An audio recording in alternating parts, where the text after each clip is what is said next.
നമ്മുടെ പുസ്തകം ആളുകൾക്കൊന്ന് കൂടുതൽ പരിചയപ്പെടുത്താനല്ല, മറ്റുള്ള ആളുകൾ നമ്മുടെ പുസ്തകം ഒന്ന് റിവ്യൂ ചെയ്യട്ടെ എന്ന് വിചാരിച്ചിട്ടാണ് നമ്മൾ അവാർഡ് കൊടുക്കുന്നത്. മറ്റുള്ളവർ എങ്ങനെയാണ് നോക്കിക്കാണുന്നതെന്നൊക്കെ നമുക്കറിയാൻ പറ്റുമല്ലോ എത്രമാത്രം. അതൊരു വിലയിരുത്തലാണ്. അപ്പോൾ അത് അങ്ങനെ വിലയിരുത്തി മറ്റുള്ള ആളുകൾക്ക് നമുക്ക് സമ്മാനം കിട്ടുമ്പോൾ ഒരു സന്തോഷം ഉണ്ടാവില്ല. ജീവശാസ്ത്ര അധ്യാപകനെ എഴുത്ത് ജീവിതത്തിലേക്ക് കടന്നത് എങ്ങനെയാണ്? എഴുത്ത് ജീവിതം എന്ന് പറഞ്ഞാൽ സ്വാഭാവികമായി സ്കൂളിൽ പഠിക്കുമ്പോൾ നിങ്ങളെ പോലെയൊക്കെ തന്നെ മത്സരങ്ങളിൽ പങ്കെടുക്കുക, എഴുതുക, എഴുതുന്നതൊക്കെ ടീച്ചേഴ്സിനെ കാണിക്കുക. അപ്പോൾ അന്ന് നമ്മൾ എഴുതുന്നതൊക്കെ വായിച്ച് നോക്കിയിട്ട് പ്രോത്സാഹിപ്പിക്കാൻ ടീച്ചേഴ്സ് ഉണ്ടായിരുന്നു. ഒരു മേരി ടീച്ചർ ഉണ്ടായിരുന്നു. അവർ ഞാൻ കൊടുക്കുന്നതൊക്കെ വായിച്ചിട്ട് അഭിപ്രായമൊക്കെ പറയുന്നു, തിരുത്തലൊക്കെ തരുന്നു. സ്വാഭാവികമായിട്ട് അങ്ങനെ എഴുതുമായിരുന്നു. പിന്നെ നാട്ടിലെത്തുമ്പോൾ കുട്ടികൾ കുറേ പേരുണ്ടാവും. അവരൊന്നിച്ച് കൂടി കഥ പറയണമെന്നൊക്കെ പറഞ്ഞ് കൂടെ വമ്പോൾ നമ്മൾ ഓരോ കഥകളൊക്കെ ഉണ്ടാക്കി പറയുകയാണ്. അപ്പോൾ അവർ തന്നെ അതൊന്ന് എഴുതി വെക്കണം എന്നുള്ളൊരു അഭിപ്രായം കുട്ടികൾ തന്നെ പറഞ്ഞപ്പോൾ അത് എഴുതി വെക്കാന്ന് ചോദിച്ചാൽ അങ്ങനെ എഴുതി വെച്ചത് ഒരു കൊറോണ കാലത്താണ് നമുക്ക് കുറച്ചൊരു സമയം കിട്ടിയത്. അതാണ് ഇതൊക്കെ ഒന്ന് ഫയലൊക്കെ എടുത്ത് പൊടി തട്ടി ഒന്ന് കമ്പൈൽ ചെയ്യുന്ന പണിയൊക്കെ തുടങ്ങിയത്. അങ്ങനെയാണ് ആദ്യത്തെ ഒരു പുസ്തകം ആ സമയത്ത് ഈ ഹരിതം ബുക്സ് ഒരു സ്കൂളൊരു പുസ്തകം എന്ന് പറഞ്ഞ പദ്ധതി വരുമല്ലോ. കൊറോണയ്ക്ക് മുമ്പ് വന്നതാണ്. അപ്പം അതിലേക്ക് അപ്ലൈ ചെയ്തു, സ്ക്രിപ്റ്റ് കൊടുത്തു. പക്ഷെ ആ പദ്ധതി നടന്നില്ല. പക്ഷെ ആ പുസ്തകം അവർ പബ്ലിഷ് ചെയ്യാന്ന് പറഞ്ഞു. അങ്ങനെയാണ് ആദ്യമായിട്ട് വെള്ളിമരം തേടി എന്ന് പറയുന്ന കഥകളുടെ പുസ്തകം എഴുത്ത് സ്വാഭാവികമായിട്ട് ഉണ്ടായിരുന്നു. അങ്ങനെ ഒരു പുസ്തകം പ്രസിദ്ധീകരിക്കുക എന്നുള്ളതിലൊന്നും എത്തിയില്ലായിരുന്നു. അപ്പോൾ അത് ആ സമയത്ത് തന്നെ കഥകൾ കുട്ടിക്കാലത്ത് ഇതിനോടൊക്കെ താല്പര്യം ഉണ്ടായിരുന്നു. അങ്ങനെ ഒരു കുടുംബാന്തരീക്ഷത്തിൽ കുടുംബാന്തരീക്ഷം എന്ന് പറയാൻ പറ്റില്ല. ഞാൻ കുട്ടിക്കാലത്ത് എല്ലാം വായിക്കുമായിരുന്നു. എൻ്റെ വീടിങ്ങനെ ഒറ്റപ്പെട്ട ഒരു സ്ഥലത്താണ്, വയലും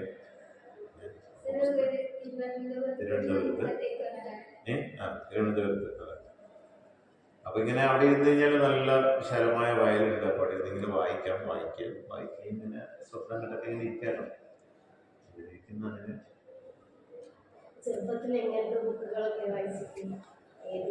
എല്ലാം വായിക്കും, കൈ കിട്ടുന്നതൊക്കെ വായിക്കും. പരന്ന വായന നമ്മൾ വായിക്കും. സാറേ എപ്പോഴാണ് ആദ്യമായിട്ട് ഒരു ബുക്ക് എഴുതി തുടങ്ങി? അത് ഞാൻ പറഞ്ഞല്ലോ, കൊറോണ കാലം. ചെറുപ്പകാലത്ത് നല്ലോണം വായിക്കും. അപ്പോൾ SSLC കഴിഞ്ഞ സമയത്ത് ഞാൻ നമ്മുടെ കുറേ ടീച്ചേഴ്സിനെ കണ്ടിട്ട് വായിക്കേണ്ടുന്ന പുസ്തകങ്ങളുടെ ലിസ്റ്റ് ശേഖരിച്ചു. ട്യൂഷൻ ടീച്ചേഴ്സ് ഉണ്ടായിരുന്നു, സ്കൂളിലെ ടീച്ചേഴ്സ് ഉണ്ടായിരുന്നു. എനിക്ക് തോന്നുന്നു ആ ഒരു സമയം SSLC കഴിഞ്ഞാൽ ഇന്നത്തെ പോലെ വേറെ പരിപാടിയൊന്നുമില്ല, ഫ്രീ ആണ്. പിന്നെ ഡിഗ്രിക്ക് അഡ്മിഷൻ എടുക്കാൻ വേണ്ടി 2-2.5 മാസത്തിലധികം ഗ്യാപ്പ് ഉണ്ടാവും.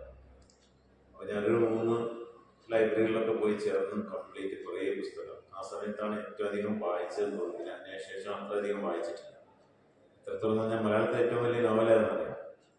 മലയാളത്തിലെ ഏറ്റവും വലിയ നോവലാണെന്നറിയാം അവകാശികൾ എന്ന് പറയുന്ന വിലാസിനിയുടെ തുല്യ നാമം അവകാശികൾ എന്ന് പറയുന്നത്. മലേഷ്യൻ പശ്ചാത്തലം, സിംഗപ്പൂർ മലേഷ്യൻ പശ്ചാത്തലത്തിൽ എഴുതിയാണ്. 4 വോളിയുണ്ട്. ഓരോ വോളിയും 4000-ത്തിലധികം പേജസ് ഉണ്ടായിരുന്നു. അപ്പോൾ ഞാൻ ആ വെക്കേഷനിൽ അതൊക്കെ വായിച്ചു തീർത്തു. യന്ത്രം, മലയാറ്റൂരിൻ്റെ യന്ത്രം, തകഴിയുടെ ഏണിപ്പടികൾ, കുറേ ഞാൻ വായന ഉണ്ടായിരുന്നു. പിന്നെ അതിനുശേഷം അത്രയധികം വായിച്ചിട്ടുണ്ടെന്ന് പറയാൻ പറ്റില്ല. പിന്നെ ഇതൊക്കെ വായന കുറഞ്ഞു എന്ന് തന്നെ പറയാം. എങ്കിലും ചരിത്രമൊക്കെ വായിക്കേണ്ടതൊക്കെ വായിക്കും.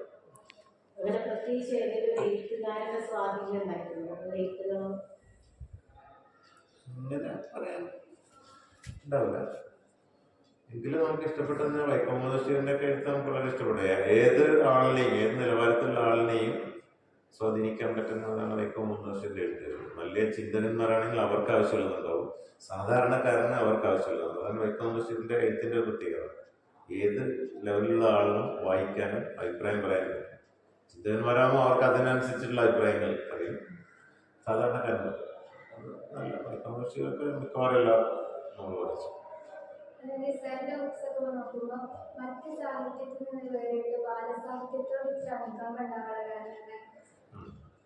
ഞാനിടയ്ക്ക് മലർവാടിയുടെ എഡിറ്റോറിയൽ സന്ധിയിലുണ്ടായിരുന്നു, മലർവാടി മാഗസിൻ. അപ്പോഴാണ് നമുക്ക് മനസ്സിലായത് നമുക്ക് കുട്ടികൾക്ക് ആവശ്യമായിട്ടുള്ള രചനകൾ വളരെ കുറവാണ്, ഗൗരവമായ രചനകൾ ഇല്ല. ഇപ്പൊ എനിക്ക് തോന്നുന്നു ഇപ്പൊ കുറെ കൂടി വന്നു, ഇപ്പൊ കുറെ ആളുകൾ കാര്യമായിട്ട് വരുന്നുണ്ട്. മലയാളത്തില്ല, ഇംഗ്ലീഷിലുണ്ട്. അതെ, അതിന് മനസ്സിൽ മലയാളത്തിൽ വളരെ കുറവാണ്.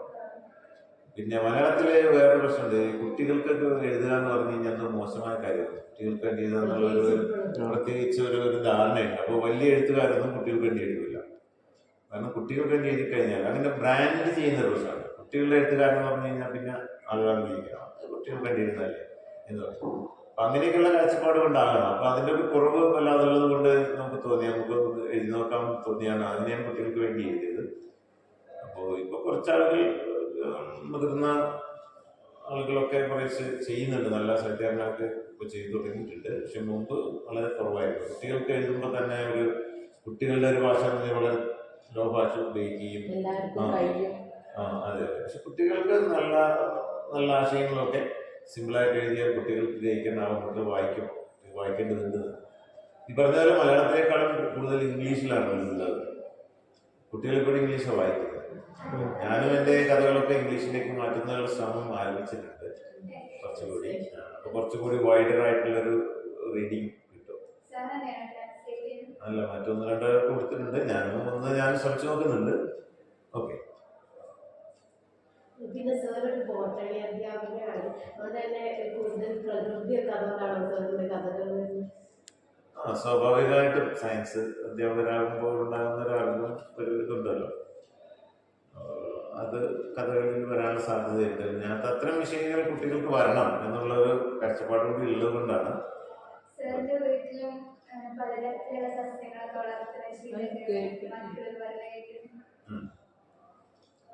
ചെടികളുണ്ട്.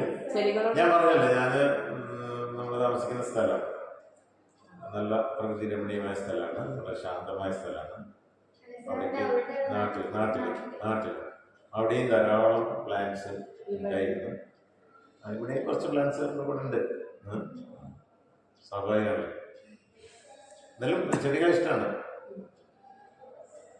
ഒരുപാട് വിദ്യാർത്ഥികളുടെ ഹൃദയത്തിൽ ഇടം നേടിയ ഒരു സാറാണല്ലോ. അപ്പോൾ സാറിന്റെ മനസ്സിൽ ഇപ്പോൾ നന്ദിപൂർവ്വം ഓർക്കുന്ന അധ്യാപകർ ധാരാളം പേരുണ്ട്.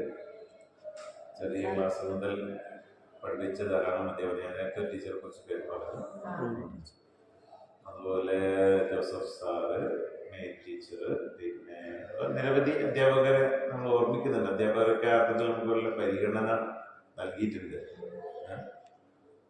കുട്ടിക്കാലത്തൊക്കെ നമുക്ക് ടീച്ചേഴ്സിൽ നിന്നൊക്കെ നല്ല സപ്പോർട്ട് കിട്ടിയിട്ടുണ്ട്. അതുകൊണ്ടാണ് നമ്മളും അതുപോലെ കുട്ടികൾക്ക് സപ്പോർട്ട് കൊടുക്കുന്ന ഒരു സ്വഭാവം നമുക്ക് വരുന്നത്. അതുകൊണ്ടാണ് നമുക്ക് കിട്ടുന്നതാണല്ലോ നമ്മൾ കൊടുക്കല്ലേ. ചില അലിഗഡ് യൂണിവേഴ്സിറ്റിയിൽ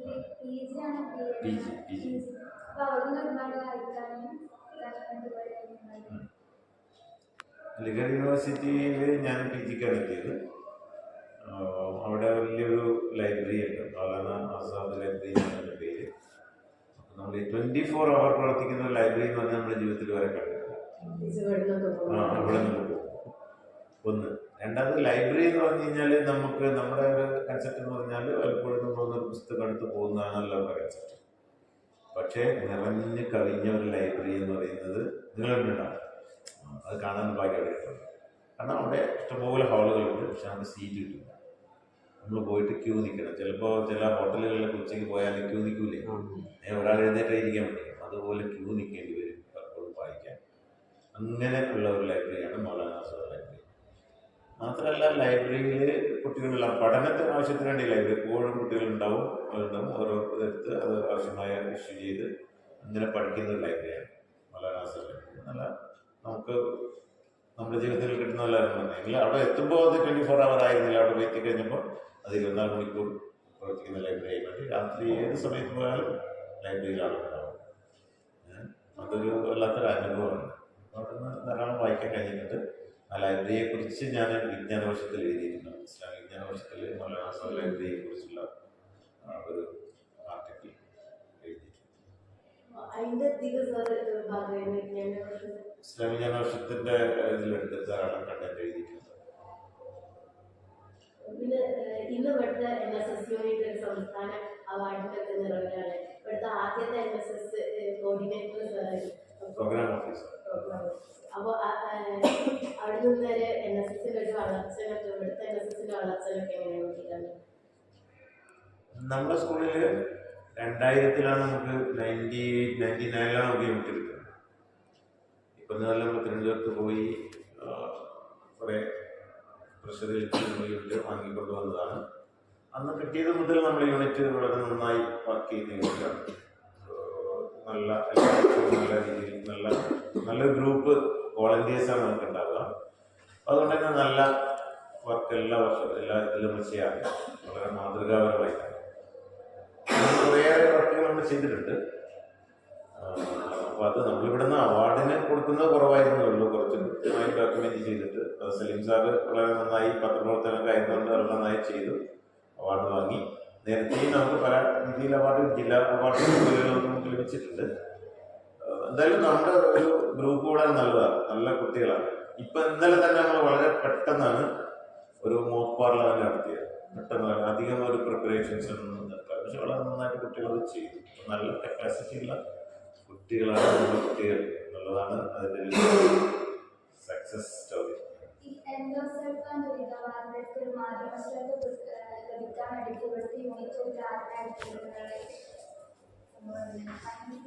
നമ്മളെ കൊക്കോൺ നാച്ചുറൽ ഗ്രൂപ്പ് എന്ന് പറഞ്ഞാൽ NSSനെ ചാർജ് കഴിഞ്ഞപ്പോൾ കൊക്കോൺ എന്ന് പറഞ്ഞിട്ടൊരു ക്ലബ് രൂപീകരിച്ചു.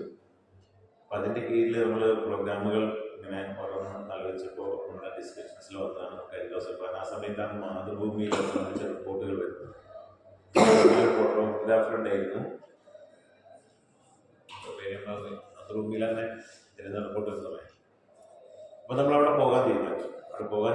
അവിടെയുള്ള നമ്മളൊരു പത്രപ്രവർത്തനം കോണ്ടാക്ട് ചെയ്തപ്പോൾ ഒരു പറഞ്ഞു, ആളുകളിങ്ങനെ വന്ന് കണ്ടുപോകും, അവർക്ക് വലിയ ബുദ്ധിമുട്ടാണ്, അങ്ങനെ നിങ്ങൾ വരേണ്ടതില്ലാതെ. നമ്മൾ അങ്ങനെയാണെങ്കിൽ ഓണാവധിയാണ്, ഞങ്ങൾ അവർക്ക് ആവശ്യമായ ഓണക്കിറ്റുമായിട്ട് വരാം എന്ന് പറഞ്ഞപ്പോൾ ഓക്കെ. ഞങ്ങൾ മുക്കത്തൊക്കെ പോയി, കുട്ടികൾ തന്നെ മുക്കത്തൊക്കെ പോയി ആവശ്യമായ കളക്ഷൻ നടത്തി. നമ്മൾ കുറച്ച് തുണിയും സാധനങ്ങളൊക്കെ അവിടെ നിന്ന് ശേഖരിച്ചിരുന്നു. ബാക്കിയുള്ളത് നമ്മൾ കാസർഗോഡ് പോയിട്ട് നമ്മൾ അവിടെ നിന്ന് ആ ഭക്ഷ്യസാധനങ്ങളൊക്കെ വാങ്ങി കിറ്റാക്കി നമ്മളവിടെ പോയി. പോകുമ്പോൾ വളരെ ദുരിതമാണ്. കണ്ടു കഴിഞ്ഞാൽ പലതരത്തിൽ അന്ന് ഏറ്റവും പീക്കായിരിക്കുന്ന സമയമാണ്. ചില കുട്ടികളിലൊക്കെ വലിയ തലയുണ്ടാവും. ഇതൊക്കെ കണ്ടു കഴിഞ്ഞാൽ നമുക്ക് സങ്കടം തോന്നും. കുറേ ചിത്രങ്ങൾ കണ്ടുണ്ടാവും. അങ്ങനെ നമ്മളത് കണ്ടു മനസ്സിലാക്കി. അപ്പം നമുക്ക് തോന്നി ഈ ഒരു വിവരങ്ങൾ വെച്ചിട്ട് നമ്മൾ വിസിറ്റ് ചെയ്തപ്പോൾ നമുക്കുണ്ടായ അനുഭവം വെച്ചിട്ട് നമ്മൾ റിപ്പോർട്ട് തയ്യാറാക്കി. ഞങ്ങളത് നമ്മുടെ PK പ്രസാദ് സാറിൻ്റെ സഹായത്തോടുകൂടി നമ്മൾ ഞങ്ങൾ തിരുവനന്തപുരത്തേക്ക് പോയിട്ട് അന്നത്തെ മുഖ്യമന്ത്രി PS അച്യുതാനന്ദനായിരുന്നു. ഇപ്പോൾ പോയി കണ്ടു. ഞങ്ങൾ ആ റിപ്പോർട്ട് സമർപ്പിച്ചു. ആ റിപ്പോർട്ട് യഥാർത്ഥത്തിൽ പിന്നീട് വരുന്ന പദ്ധതികൾക്കൊക്കെ കുറേ ഉപകാരമായിട്ടുണ്ടാവും നമ്മൾ വിചാരിക്കുന്നത്. നമ്മൾ കുറേ സജഷനുകളൊക്കെ പറഞ്ഞു വെച്ചു. റേഷനൊക്കെ കൊടുക്കുന്ന സൗജന്യ റേഷൻ പോലെയുള്ള സജഷനുകളൊക്കെ ഉപയോഗിച്ചു. പിന്നീട് സർക്കാർ അത് വേറെ അന്വേഷണമൊക്കെ നടത്തിയിട്ടുണ്ടാവുമല്ലോ. സ്വന്തമായിട്ടും അവർ പദ്ധതികൾ കൊണ്ടുവന്നു, ചികിത്സ മെഡിക്കൽ പദ്ധതികളൊക്കെ കൊണ്ടു. എന്തായാലും അതൊരു തുടക്കം കുറിക്കാൻ അത് വലിയൊരു കാരണമായി.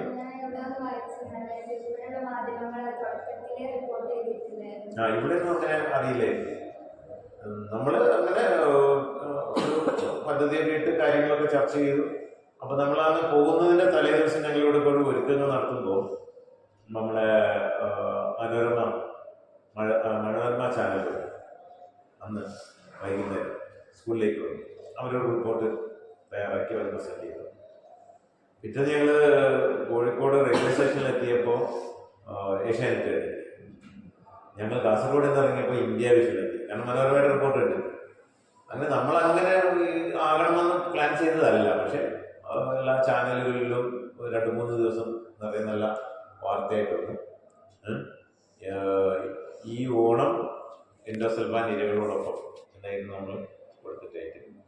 സ്വന്തമായിട്ട് വന്ന് നമ്മൾ ചിലപ്പോൾ ചില പരിപാടികൾ അങ്ങനെ വിചാരിച്ച് ചെയ്തതൊന്നും കിട്ടില്ല. പക്ഷെ ഇത് അങ്ങനെ വിചാരിക്കാതെ, അങ്ങനെയൊന്നും നമ്മൾ വിചാരിച്ചില്ല. പക്ഷെ നമ്മൾ അവസാനം വന്നപ്പോൾ അത് വളരെ പ്രചാരമുള്ള വിഷയമായി മാറി. നമ്മളത് റിപ്പോർട്ടൊക്കെ തയ്യാറാക്കി നമ്മളത് പ്രസന്റ് ചെയ്തു.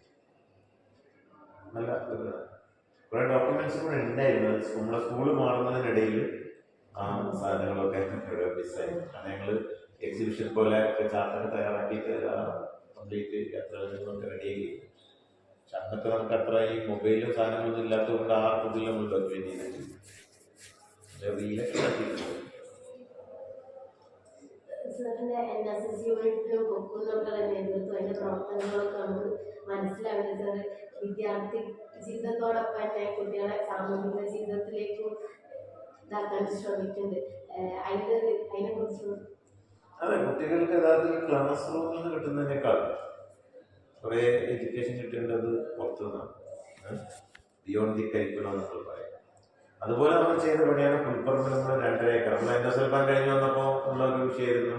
ധാരാളമായി ഇവിടെയൊക്കെ വാഴ കൃഷി ചെയ്യുന്നുണ്ട്.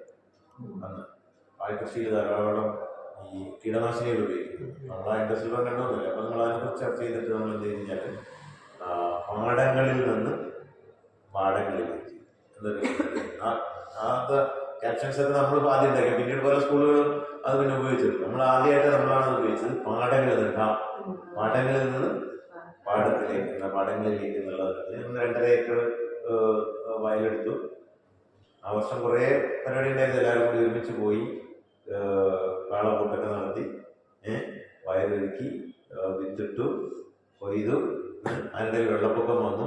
അപ്പോൾ കുറച്ച് പ്രശ്നങ്ങളുണ്ടായിരുന്നു. അത് ന്യൂസാക്കി. അങ്ങനെ അത് കൊയ്തെടുത്ത ഒരു 2.5 ഏക്കർ. പിന്നെ അതിനുശേഷം പിന്നെ അവിടെ അങ്ങനെ വാഴ കൃഷി വാഴ ഉള്ള സാധനങ്ങളൊക്കെ നമ്മൾ കൊത്തി ഇളക്കി വയലാക്കി ആണ് അത് ചെയ്തത്. നമ്മൾ ലീസിനെടുത്തിട്ട് ചെയ്ത. അപ്പം അതിനുശേഷം പിന്നെ അവിടെ ഫുള്ള് ഈ വാഴ കൃഷി ഇല്ലാതെ നെല്ല് വന്നു. അപ്പോൾ ആ ഒരു അർത്ഥത്തിൽ ഒരു നെൽകൃഷിക്ക് ഒരു തുടക്കം കുറിക്കാനുള്ള ഒരു പദ്ധതിയായിട്ട് അത് വന്നു. അപ്പോൾ അതിൻ്റെ ഗുണം എന്ന് പറഞ്ഞാൽ ആ അതിൽ വന്ന എല്ലാ കുട്ടികളും അവരുടെ മനസ്സിൽ നിന്ന് മായില്ല. അവർ പിന്നെ MMO കോളേജ് തൊട്ടടുത്ത കോളേജുകളിലൊക്കെ അടുത്ത വർഷങ്ങളിൽ കൃഷി സ്റ്റാർട്ട് ചെയ്തു. അവർക്ക് NSSന്റെ പേരിൽ യൂണിവേഴ്സിറ്റി അവാർഡുകളൊക്കെ കിട്ടി. അതൊക്കെ നമ്മുടെ സ്കൂളിൽ നിന്ന് പോയ കുട്ടികളാണ് അതൊക്കെ ലീഡ് ചെയ്തത്. കാരണം അവരുടെ മനസ്സിൽ ആ ഒരു വർക്ക് സുഖമായിട്ട്. അപ്പം ഞാൻ മിക്കവാറും ചെയ്യാന്ന് പറഞ്ഞു കഴിഞ്ഞാൽ ഞാൻ എല്ലാം ആലോചിച്ച് പദ്ധതി ഇട്ടിട്ട് ചെയ്യിക്കുന്നതിന് പകരം കുട്ടികൾ കൂടി ആലോചിച്ചിട്ട് കുട്ടികളെ തന്നെ ചുമതലപ്പെടുത്തി അവർ തന്നെ ചെയ്യുന്നത്. അപ്പോൾ സ്വാഭാവികമായിട്ടും അവരുടെ ഒരു ലീഡർഷിപ്പ് ക്വാളിറ്റി വർദ്ധിക്കാം. നമ്മൾ പിന്നിൽ നിന്ന് ചെയ്യിക്കുന്ന രീതിയാണ് ചെയ്യുന്നത്. അത് വളരെ ഗുണകരമാണെന്ന് എനിക്ക് തോന്നിയിട്ടുണ്ട്. സ്കൂളിലേക്ക് വന്ന ആദ്യ ദിവസത്തെ ഉത്സവത്തിനായി 98-ലാണ് തുടങ്ങിയപ്പോൾ ഹയർ സെക്കൻഡറി സ്റ്റാർട്ട് ചെയ്യുന്നത്. ഞങ്ങൾ താഴെയായിരുന്നു ഹയർ സെക്കൻഡറി സ്റ്റാർട്ട് ചെയ്തത്. ആ സമയത്ത് തന്നെ ഞാൻ 10ാം ക്ലാസ്സിൽ ക്ലാസ് എടുക്കാൻ വേണ്ടി ഉള്ളിലേക്ക് വരും. നമ്മുടെ പ്രിൻസിപ്പള് അബ്ദുറഹ്മാൻ മാഷ് 10ാം ക്ലാസ്സിലെ ആരോഗ്യശാസ്ത്രം എന്ന് പറഞ്ഞ പുസ്തകം ഉണ്ടാവും. അപ്പം അത് പഠിപ്പിക്കാൻ വന്നിട്ട് ഒരു കാര്യം പഠിപ്പിക്കാൻ വേണ്ടി ഞാൻ മുകളിൽ കയറി വരും. ഞാൻ നടന്ന് ഇങ്ങനെ കയറി വരും. ഒന്നും റോഡില്ല. നടന്നു വരുന്നത് എനിക്കൊന്നും ഓർമ്മ ഉണ്ടാവില്ലല്ലോ. നടന്ന് കയറി വരുന്ന വഴിയാണ്. ഇവിടെ ഫുള്ള് കല്ലാണ്. ഈ മുറ്റൊക്കെ ഫുള്ള് പാറയാണ്, ലാൻഡ്ലൈറ്റ്. അപ്പോൾ അന്ന് പിന്നീട് ആണ് നമ്മൾ ആ ബിൽഡി +2 ബ്ലോക്കായിട്ട് കൺസ്ട്രക്ഷൻ സ്റ്റാർട്ട് ചെയ്യുന്നത്. അപ്പോൾ വരുന്ന സമയത്ത് നമുക്ക് ഓർമ്മയുണ്ട്. അന്ന് ഈ സ്കൂള് പഴയ കെട്ടിടങ്ങളാണ് ഉണ്ടായിരുന്നത്. പിന്നീട് ആ കെട്ടിടങ്ങളൊക്കെ പോയി. അല്ല ചില പഴയ കെട്ടിടങ്ങളിലെ ഓർമ്മകൾ ആദ്യമായിട്ട് കിട്ടുന്ന ഫോട്ടോ ഇട്ട് ഏറ്റവും പഴയതല്ല, പിന്നീടുള്ളതാണ്. അന്ന് ചെറിയ ഓട് ഇട്ട കെട്ടിടങ്ങളാണ്. നിങ്ങൾ അതിന് ഫോട്ടോ ചിലപ്പോൾ കണ്ടിട്ടുണ്ടോ? കണ്ടുണ്ട്. അതെ, അത് എടുത്തു നോക്കുന്നതാണ്. അപ്പോഴാ ഒരു വ്യത്യാസം നമ്മൾ വന്നതിന് ശേഷമാണ് യഥാർത്ഥത്തിൽ ആ കുറേ ഇൻഫ്രാസ്ട്രക്ചറിലുള്ള വ്യത്യാസം വരുന്നത്. പഴയെന്ന് പറഞ്ഞു കഴിഞ്ഞാൽ ചെറിയ ഓടിട്ട ചെറിയ ബിൽഡിങ്ങാണ്. പക്ഷെ എന്നാൽ പോലും ആ ഇൻഫ്രാസ്ട്രക്ചറിനപ്പുറം സ്കൂളിന് നല്ലൊരു പേരുണ്ടായിരുന്നു. ഒരു അക്കാഡമിക് ക്വാളിറ്റി ഉള്ള സ്കൂൾ എന്ന പേരുണ്ടായിരുന്നു. അതാണ് വൈക്കം മുഹമ്മദ് ബഷീറിൻ്റെ മുപ്പരുടെ മകളെ തന്നെ ഇവിടെ കൊണ്ടുവന്ന് പഠിപ്പിച്ചു. ഷാഹിദ് ബഷീർ, E.T. മുഹമ്മദ് ബഷീർ അല്ലേ MP, അദ്ദേഹത്തിൻ്റെ മക്കളിവിടെയാണ് പഠിച്ചത്. ധാരാളം ആളുകളുടെ മക്കളോട് പഠിച്ചത്. കാരണം അതാണ് പേരുണ്ട്. ഒരുപാട് വിദ്യാർത്ഥികളെ സാറ് കണ്ടിട്ടുണ്ടല്ലോ. അപ്പോൾ സാറ് നല്ലൊരു വിദ്യാർത്ഥി എങ്ങനെയായിരിക്കണം എന്നാണ് അതെങ്ങനെയാണ് നമ്മൾ ഡിഫൈൻ ചെയ്യാൻ പറ്റും? സാറിൻ്റെ വളരെ പ്രയാസമുള്ള ഡെഫിനിഷനാണ്. നല്ല വിദ്യാർത്ഥികൾ ധാരാളം പേര് ഇവിടെ പഠിച്ചു പോയിട്ടുണ്ട്. അപ്പോൾ നല്ല വിദ്യാർത്ഥി എങ്ങനെ ആയിരിക്കണം എന്ന് പറയുന്ന കാരണം ചില കുട്ടികളുടെ സ്വഭാവം പറയാം. ഒരു ശ്രീലക്ഷ്മി എന്ന് പറഞ്ഞൊരു അവള് ഫ്രാൻസിലാണ്. അവളാണെങ്കിൽ പാഠപുസ്തകത്തിൻ്റെ ഓരോ വാക്കും സ്കാൻ ചെയ്ത് കൊണ്ടുപോകുന്നത്. ചിലപ്പോൾ നമ്മൾ ചില ടേമൊക്കെ നമ്മൾ വിട്ടുപോയിട്ടുണ്ടാവും, നമ്മൾ പറയാൻ വിട്ടുപോയിട്ടുണ്ടാവും. പക്ഷെ അതൊക്കെ നോക്കിയിട്ട് അത് സംശയം ചോദിച്ച് വരുന്ന കംപ്ലീറ്റ് അങ്ങനെയുള്ള കുട്ടികളുണ്ടായിട്ടുണ്ട്. ചിലരാണെങ്കിൽ പഠനത്തോടൊപ്പം തന്നെ ധാരാളമായിട്ട് സോഷ്യൽ വർക്ക് എല്ലാ ആക്ടിവിറ്റീസിലും ഉണ്ടാവും, പഠനത്തിലും ഉണ്ടാവും. അങ്ങനെയുള്ള നിരവധി നമുക്ക് ബാലൻസ് ചെയ്ത് കൊണ്ടുപോകാൻ കഴിയുക എന്നുള്ളതാണ്. ഇപ്പോൾ നിവിൻ മോത്തി നമ്മൾ എല്ലാ ആക്ടിവിറ്റീസിലും ഉണ്ടായിരുന്നു. നമ്മുടെ സ്കൂളിലൊക്കെ ലീഡർഷിപ്പ് ഉണ്ടായിരുന്നു. സ്കൂളിലെ എല്ലാ ആക്ടിവിറ്റീസും ഉണ്ടാവും, പഠനത്തിനും വളരെ. ഇപ്പോൾ അവള് നമുക്ക് പരിചയമുണ്ടാവില്ലേ, US-ലാണുള്ളത്, ക്ലാസ് വന്നിട്ടുണ്ട്. കൊറോണ സമയത്ത് ഓൺലൈൻ സെക്ഷൻ ഉണ്ടായിരുന്നു സംസാരിക്കുന്നത്. ഓക്കെ. അപ്പോൾ അങ്ങനെയുള്ള ധാരാളം എന്ന് വെച്ചാൽ പഠനവും അതുപോലെ തന്നെ മറ്റ് പൊതുവായിട്ടുള്ള പ്രവർത്തനങ്ങളും ഒരുമിച്ച് കൊണ്ടുപോകുന്നതായിരിക്കണം സ്റ്റുഡൻസ്. വെറും ബുക്കിഷ് നോളജ് മാത്രമായി കഴിഞ്ഞാൽ അങ്ങനെയുണ്ടാവും, എന്നാൽ പുറമേയുള്ള ആക്ടിവിറ്റീസ് മാത്രമായി കഴിഞ്ഞാലും പ്രശ്നമാണ്. അപ്പോൾ ഇത് രണ്ടും കൂടി ബാലൻസ് ചെയ്യാം, പോകുന്നതാകണം വിദ്യാർത്ഥി എന്നുള്ളതാണ് നമ്മുടെ ഒരു കൺസെപ്റ്റ്. അധ്യാപകർ വിദ്യാർത്ഥികൾക്ക് പാഠങ്ങൾ പഠിപ്പിച്ചെടുക്കുന്ന പോലെ എത്രയും നല്ല വിദ്യാർത്ഥികളൊക്കെ നിങ്ങളുടെ മുന്നിൽ കൂടെ നടന്നുമ്പോൾ തീർച്ചയായിട്ടും അധ്യാപകർ പോലെ കുറേ കാര്യങ്ങൾ അങ്ങനെ സാറ് പഠിച്ച പ്രധാനപ്പെട്ട കാര്യങ്ങളൊക്കെ കുട്ടികളൊന്നും ധാരാളം കാര്യങ്ങളൊക്കെ പഠിക്കാൻ കിട്ടുന്നുണ്ട്. അങ്ങനെ പഠിച്ച കാര്യങ്ങൾ എന്ന് വെച്ച് കഴിഞ്ഞാൽ അത് ലിസ്റ്റ് ചെയ്യാൻ വേണ്ടി, പക്ഷേ നമ്മൾ ധാരാളം കാര്യങ്ങൾ പഠിക്കും. നല്ല കൃത്യമായി ഡോക്യുമെന്റ് ചെയ്യുന്ന കുട്ടികളുണ്ട്. നമ്മൾ പറഞ്ഞ പോലെ നല്ല ക്രിയേറ്റീവായിട്ടുള്ള ഐഡിയകൾ പ്രസന്റ് ചെയ്യുന്ന കുട്ടികളുണ്ട്. കുട്ടികളായിട്ട് നമ്മൾ ബ്രെയിൻ സ്റ്റോമിങ് നടത്തി കഴിഞ്ഞാൽ ധാരാളം ആശയങ്ങൾ കിട്ടും. അങ്ങനെ കുട്ടികൾ നമുക്ക് ധാരാളം കാര്യങ്ങൾ മനസ്സിലാക്കാൻ പറ്റും. ഇവിടുന്ന് കുറച്ച് എഴുതുന്ന കുറച്ച് സാഹിത്യകാരന്മാരൊക്കെ ഇപ്പോൾ ഉണ്ടായിക്കൊണ്ടിരിക്കുന്നത്. ഇവിടുന്ന് പഠിച്ചു പോയ കുട്ടികളൊക്കെ ഞങ്ങളുടെ സീനിയർ അഫീഫ് അഹമ്മദ് ആയാലും അങ്ങനെ നമ്മളതുപോലെ എഴുത്തുകളൊക്കെ നമ്മളിങ്ങനെ വായിക്കുന്നുണ്ട്. അപ്പം സാറെ പോലെയുള്ള സാഹിത്യകാരന്മാരൊക്കെ ഇവിടെ ഉണ്ടാകുമ്പോൾ ഓലെ അതിലേക്ക് കൊണ്ടുവരാൻ വേണ്ടിയിട്ട് അല്ലെങ്കിൽ ഓലെ എഴുത്തിനെ മെച്ചപ്പെടുത്താൻ വേണ്ടിയിട്ട് വേണ്ട പ്രവർത്തനങ്ങളൊക്കെ ഉണ്ടാകും. പർപ്പസ്ഫുള്ളായിട്ടൊന്നുമില്ല, നമ്മൾ സാധാരണ ജനറലി ഉള്ള കാര്യങ്ങളേ ഉള്ളൂ. ഇവിടെ ഉണ്ടായിരുന്ന സമയത്ത് തന്നെ എഴുതിയിരുന്ന ആളായിരുന്നു മറിയം. എന്താണ് നമ്മള് കവിതകളൊക്കെ എഴുതിയിരുന്ന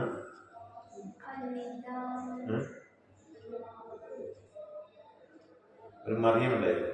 അവളിവിടെ ഉള്ള സമയത്ത് കവിതകളൊക്കെ എഴുതിയിരുന്നു, നല്ല അടുത്തുള്ള കവിതകൾ. പിന്നെ വേണ്ട സമയത്ത് എഴുത്തുകാരനാണെന്നൊക്കെ പറഞ്ഞ ഒരാളാണ് ഒരു ഓമശ്ശേരിയിലെ നിസാർ. നിസാർ ഇപ്പോൾ അന്ന് പിന്നെ ഒരു നോവൽ എഴുതി, പിന്നെ ഇപ്പോൾ ഒരു നോവൽ എഴുതി ആണ് നൂറുൽ മുനീർ പൂർണ്ണാനന്ദ എന്ന് പറഞ്ഞൊരു നോവൽ. അവിടെ പഠിച്ചു സയൻസിലെ വായിച്ചത് അവിടെ പഠിച്ചതാണ്. അതിലൂടെ പഠിച്ചു പോയ ധാരാളം കുട്ടികളെ എഴുത്തുകാരുണ്ട്. അപ്പോൾ അവയൊക്കെ നമ്മൾ ഒന്ന് ശേഖരിക്കണമെന്ന് വെച്ചിട്ടുണ്ട്. അത്തരം നമ്മുടെ എഴുത്തുകാരായ കുട്ടികളുടെ ബന്ധങ്ങളൊക്കെ ശേഖരിക്കണം. അതെ അതെ, ഒരു ഭാഗത്ത് നമ്മുടെ മ്യൂസിയത്തിൽ കുറച്ച് പുസ്തകങ്ങൾ കാണണം. അതെല്ലാം നമ്മൾ ശേഖരിച്ച് വെക്കണമെന്നുള്ള ഒരു പദ്ധതി നമ്മുടെ അലുമിനി ഇതിൽ നമ്മൾ വെച്ചിട്ടുണ്ട്. അപ്പോൾ അത് നമുക്ക് ശേഖരിക്കാം. അധ്യാപകരും ഇവിടെ പഠിപ്പിച്ചു പോയ ഹൈസ്കൂളിൽ പഠിപ്പിച്ച അധ്യാപകരുടെ പുസ്തകങ്ങളുണ്ട്. പരമേശ്വരൻ മാഷിൻ്റെ പുസ്തകമുണ്ട്, അവാർഡ് കിട്ടി. അങ്ങനെ ഹൈസ്കൂളിൽ പ്ലസ് ടുവിലുള്ളതും അതുപോലെ പോയ വിദ്യാർത്ഥികളിലേക്ക് നമുക്ക് ശേഖരിച്ച് വെക്കണം. ശരി. വിരമിക്കലിന് ശേഷം പൂർണ്ണമായിട്ട് എഴുത്തിലോട്ട് നീങ്ങാനാണ്. എഴുത്തും ഗൗരവമായിട്ട് എടുക്കണമെന്ന് വിചാരിക്കുന്നുണ്ട്. കുറച്ച് സാധനങ്ങൾ എഴുതണമെന്നിങ്ങനെ മനസ്സിൽ പ്ലാൻ ചെയ്യുന്നുണ്ട്. അപ്പോൾ അത് കുറച്ച് സമയം മാറ്റി വയ്ക്കണം. പണികളുണ്ടാവും. അതിൻ്റെ കൂടെ കുട്ടികൾക്ക് വേണ്ടിയുള്ള 1-2 പുസ്തകങ്ങൾ ഇപ്പോൾ ഏകദേശം റെഡി ആയിട്ടുണ്ട്. ഹരിത ബുക്സും പിന്നെ മലർവാടി ബുക്സും ഒക്കെ പ്രസിദ്ധീകരിക്കുക. ചിലപ്പോൾ ഡിസംബർ 1 വരെ സമയത്ത് ഞാൻ വിചാരിക്കുന്ന സാധനം എന്ന് വെച്ചാൽ ഒരു തിരുവിതാംകൂർ പശ്ചാത്തലത്തിലുള്ള ഒരു നോവൽ എഴുതണമെന്ന് വിചാരിക്കുന്നത്. അതിനുള്ള കുറേ പണികൾ ചെയ്തുകൊണ്ടിരിക്കുന്നുണ്ട്. അത് റിട്ടയർ ചെയ്ത് കഴിഞ്ഞിട്ട് കുറച്ച് സമയം വേണം. കുറച്ച് റെഫറൻസ് ഒക്കെ നടത്തിയിട്ട് എഴുതുന്നത് ചെയ്യും. ഞങ്ങൾ തീർച്ചയായിട്ടും അത് വായിക്കാൻ ശ്രമിക്കും. ഇത്രയും തന്നെ നമ്മളോട് ചിലവാഴ്ച ഇങ്ങനെ ഇതിൻ്റെ ടൈമൊക്കെ അഡ്ജസ്റ്റ് ചെയ്തതിന് അവരോട് നമ്മൾ നിങ്ങളിത് എങ്ങനെ എഴുതാം? റെക്കോർഡ്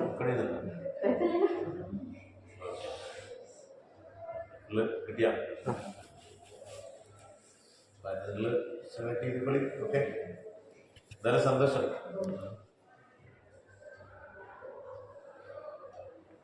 നിങ്ങൾ എൻ്റെ ഏതൊക്കെ പുസ്തകം വായിച്ചു? വെള്ളിമരം തേടിയറിഞ്ഞു ഞാൻ പണ്ട്. പിന്നെ സാറിൻ്റെ ഒരു കഥ ആവശ്യപ്പെട്ട ആരാമത്തിലൊരു ഫലസ്തീൻ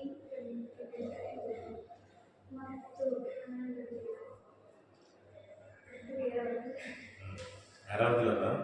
ആരാമത്തിലുള്ളത് സാർ അതിൽ സാർ കൊടുത്തിട്ടല്ലേ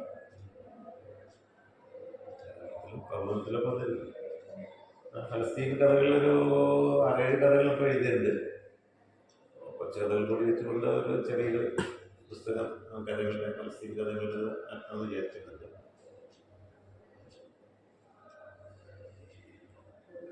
നേരത്തെ പ്രബോധനത്തിലൊക്കെ വന്ന ചെറിയ കഥകൾ. ഓക്കെ, ഇത് വായിച്ചാൽ